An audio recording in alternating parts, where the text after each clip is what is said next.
Hi guys, welcome back to the channel. Today we're going to give you a tour of the Tinson Pen Aerodrome in Kingston.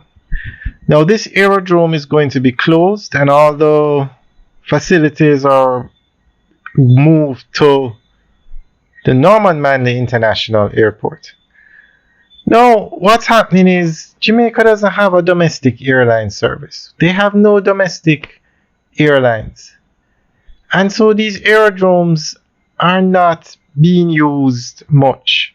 Now, Tinson Pen is the busiest of all the aerodromes.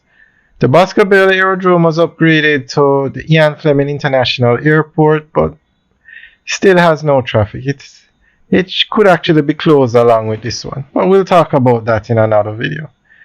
The Negril Aerodrome is too small to upgrade to the Negril International Airport, so they're building a new airport. So Tinson Pen now, it's not being used very much.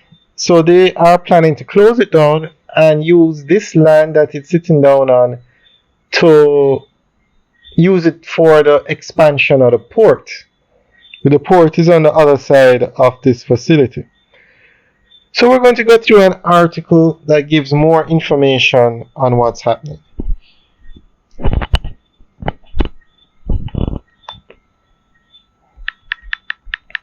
And guys, let us know what you think. Do you think they should close down this aerodrome and whatever flights would land here, or if the training school is here, they would just move to the Norman Manley International Airport?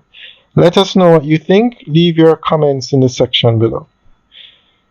The relocation of Tinson Pen Aerodrome, a strategic move for Kingston's development.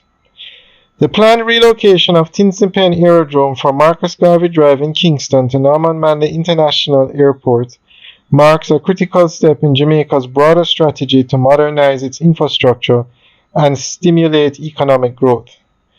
This decision, driven by the need to expand Kingston's port facilities, underscores the government's focus on enhancing the island's logistics and transportation sectors. While the relocation promises significant benefits, it also presents challenges that require careful consideration and planning. Tinson Pen Aerodrome, Jamaica's busiest domestic airport, has been a vital link for short-haul flights and general aviation services since its establishment.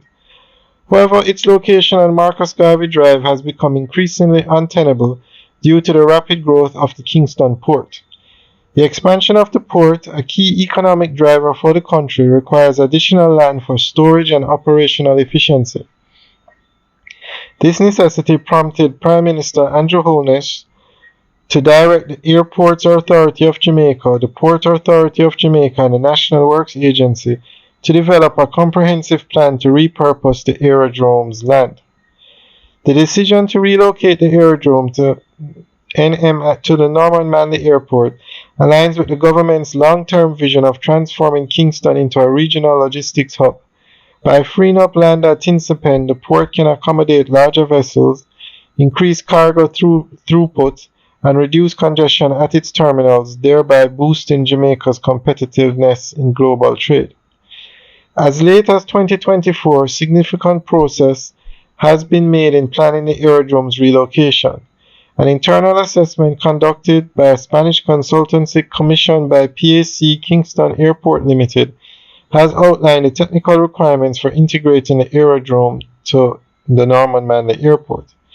The findings shared with the AAJ indicate that extending taxiways to access hangars will be a crucial step, as aircraft cannot traverse traditional roadways. These extensions, however, come with financial and logistical challenges that are yet to be fully addressed.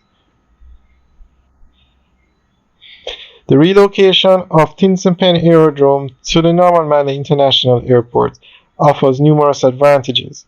By consolidating operations at the airport, Jamaica can create a more centralized and efficient aviation hub.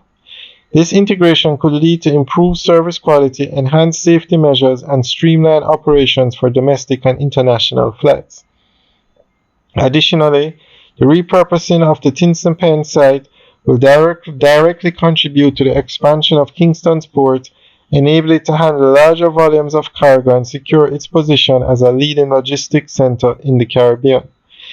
Economically, the project is expected to generate significant employment opportunities both during the construction phase and in the expanded port operations.